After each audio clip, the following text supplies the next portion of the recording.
Yeah, look at that. You can see the butterflies flitting about, every blade of grass, the flowers there. Even just like the textures on all of the decaying architecture there, it all just looks so, so good. Welcome back to PlayStation Underground. What a privilege it is to be sitting here at Blue Point Games in Austin, Texas. I'm joined by Marco Thrush, the president of the company. Hi. Hey. And Peter Dalton, technical director on Shadow of the Colossus for PS4. Hello. Hey, thanks for being here, guys. Well, rather, thank you for letting us be here. This is quite a change for PlayStation Underground to be recording on location here. Super excited to be seeing Shadow of the Colossus.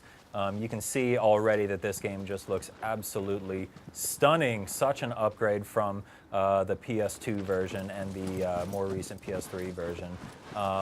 Marco, I'd like to start by talking to you just about the project and kind of how far the company has come. What's it like now working on this massive overhaul, this new version rebuilt from the ground up for PS4?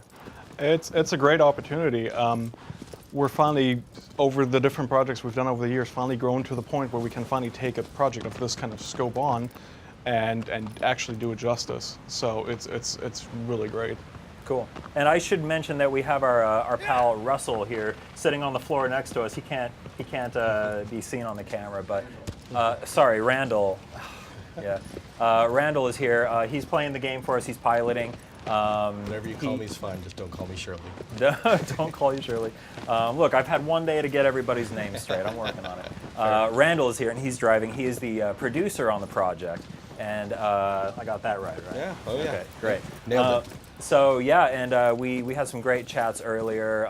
He's going to carry us forward to victory with no deaths, no stumbles whatsoever. I'm going to make this game look absolutely perfect, Flawless which it already gameplay.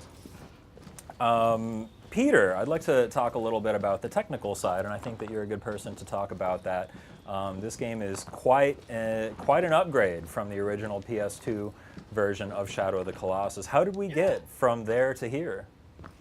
You know, I think it's been a lot of fun, and when we had the opportunity to remaster the original for the PS3, it was much more of just bringing up textures and resolutions on a few things. And we've gone to the point now where we are basically remaking every single asset in the game. You look at the geometry and the detail that we've added to the environments and the atmosphere. It's a completely re-envisioning. It's trying to stay true to the original remaster of the game. From character animations to the physics to the water simulations to the particle systems. Yeah, look at that. You can see the butterflies flitting about, every blade of grass, the flowers there. Even just like the textures on all of the decaying architecture there, it all just looks so, so good. See the waterfalls up there. Man, this looks incredible. So I think we're headed off to find one of the Colossi. Which one are we headed to right now? We're headed to Colossus 8. Colossus 8. So we're a ways. What's this? About halfway through the game now. Exactly. Yep. Cool. I will shamefully admit that I didn't make it this far when I played the game back on PS2. So I'm really looking forward to being able to experience this for myself and finally resolve one of my greatest gaming shames of never having finished Shadow of the Colossus. Well, okay, we're glad to give you that opportunity. So we see Wander climbing these pillars here. I remember hearing that the controls have been updated here. Marco, can you tell us a little bit about that? Yeah, so we offer multiple control schemes. We offer the original control scheme for the original player, and that matches the PS2 and PS3 version. And we have a new one which we consider to be better suited to new players that have never played any of the original games before. It's more traditional button mappings. In addition to that, all of the modes also received additional improvements to behavior of mounting aggro. I mean, there are so many small details you could list. I mean, Peter, like, what do you think are some of the most obvious ones? Bow aiming.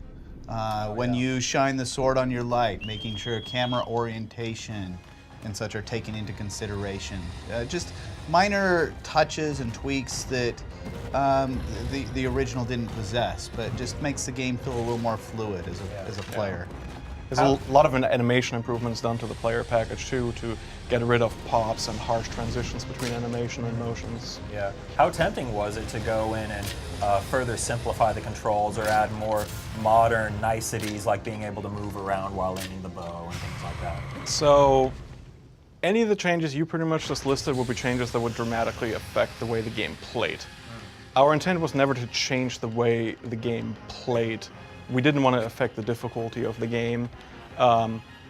Ideas such as removing a grip meter or allowing you to aim while move while aiming the bow, to us would have been like those were actually items specifically we discussed, but there were items that we discounted because they would just change the way you play the game too much, and we didn't want to affect original players of the game to that kind of degree. We wanted to maintain the original intent of the game. I think a great example is if you look at modern games these days, you can run and climb and grab onto walls and parkour with little thought, with just directional input on the joystick. One of the key aspects of this game is actually like holding R2 in order to hold and grip, and that sense of tension that brings. And to simplify and remove that would really lose an important essence of the original game. Yeah, absolutely. I mean, I'm sure that there are some out there who would call you blasphemers for changing the game at all, right? Where do you draw the line? It's pretty difficult. There's no way you can attempt a project of this scope and not make somebody unhappy. Sure. We're trying to do our best to minimize the people we do make unhappy by providing choices, like, for example, the classic mode for the controls. Well, I feel like this is going to make a lot of people very happy. Yes, I hope so, right? A lot of people seem to be happy about it already from what we've seen. The game was only just revealed at E3, I think it was, right? It was at E3, And yeah. we're already so close to seeing a final product here. Oof. It's okay. You got this. You got this. You're good. You're good. Oh man, I'm getting caught up in this Colossus battle. Oh my goodness. I love the way that the symbols on the Colossus light wander when he's on top of them. Yeah, it's the little touches. I mean, like the glowing legs themselves, they light up the environment too. Yeah, yeah. Oh wow.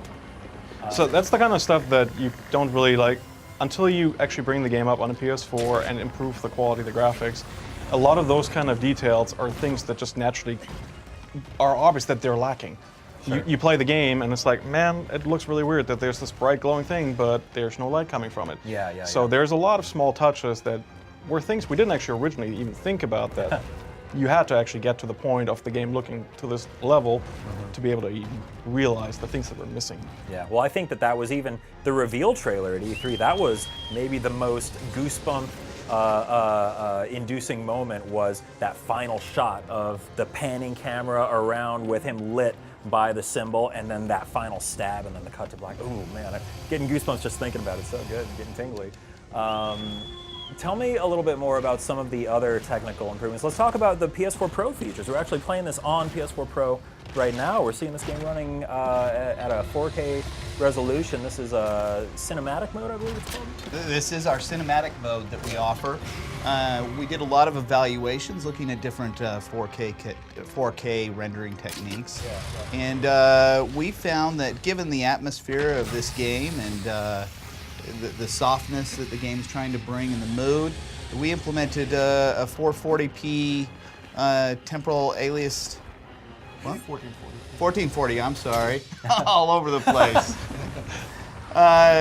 Temporal aliasing. You said. Temporal Wow. aliasing, upsampling, and so that gives it a much nicer feel, and it really helps with the image quality at the end. Temporal aliasing. I feel like I heard that term thrown around when we were hearing about Ratchet and Clank. They used something similar, didn't Yeah. they? Our technique for 4K rendering is very similar to the Ratchet and Clank method. Yeah. And it's a temporal super sampling is essentially what it is in this case. Well, it looks absolutely stunning. There's also a performance mode. What does that entail? So performance mode allows us to hit a targeted 60 FPS mode. Oh, okay. It allows you to have greater, it just feels a little bit smoother for the gaming purists that can appreciate an increased frame rate, can appreciate the extra motion fidelity and stuff that you get when you're battling the Colossi. It's just a little extra punch to put the cherry on top. Does it feel weird playing this game at a higher frame rate, or does that? Because I feel like this was, so many people remember this game in its original form, and obviously there's the, cinematic mode, which is kind of the, most beautiful way to play it. But To me, I think it depends on the person you ask, which is exactly the reason why we actually give you the option to play either at the original frame rate targeting 30 or the new frame rate at the higher performance mode targeting 60, because some people will always prefer running at 30 FPS. Sure. If you give them 60 FPS, they will be unhappy. Then there's other people, you only give them 30 and they're 160. We give them the best of both worlds. Like, we have other options in the game for the exact same reason, being able to adjust the intensity of motion blur. Some people like motion blur, some people don't. So we always try to give people the choice. Cool. So how much bigger of a project is this than when you remastered the game for PS3? Lots of thinking happening here. It's a completely different exponential scale. Yes. It's, The original project was done with 2 QA internal on our end. We had, majority of the team was programmers, and we had 1 artist touching up some textures. And this is And on obviously this just team, completely rebuilt. It's completely rebuilt from scratch. Every single asset, high-res scopes created, normal maps baked down, PBR textures created, Man, yeah. So how? animation, physics systems, animations updated, Oh, wow. water sims. brand new particle systems created for every single particle effect. New But- particle systems added. Yeah, but obviously you want it to evoke the same feeling of the original game. You don't want it to feel different. You want it to feel the same, but better. Like, it's such a weird, fine line you guys have to walk. You want to take the original game and pretend that this team existed now, making this game for the PS4. Like, what would they have done? Yeah, yeah. I think at the same time, when people play the original, that you have this nostalgia and you have these memories, and your mind is filled in the gaps. When you look at a PS2 game and you're playing it, just because they've got a flat plane, you assume that, well, this is where the grass area is. Oh, yeah. Here's the hillside, and your mind sort of pieces it together.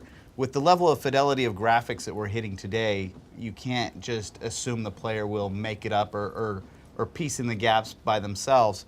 And now it's our ability to go through and actually expose that and actually bring it to life. Cool. So now we're wandering around the plains here. So we did see that was the 8th Colossus that we wrapped up there. I think that was, yeah. Nice work on that, Randall. Thank you very much. Right this time. So yeah, that is Shadow of the Colossus on PS4, running on a PS4 Pro in the beautiful new cinematic mode.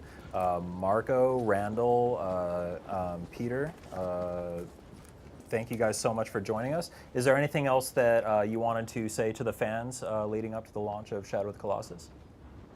Go ahead. Go ahead. I hope you enjoy the blood and tears and sweat sweat we put into this game. We're huge fans of the game ourselves. We hope you appreciate what we try to do for you to maintain this game for the new generation. Awesome. Cool. Well, thank you guys so much. I'm so excited to play this for myself. Thank you for tuning into PlayStation Underground, and we'll see you next time.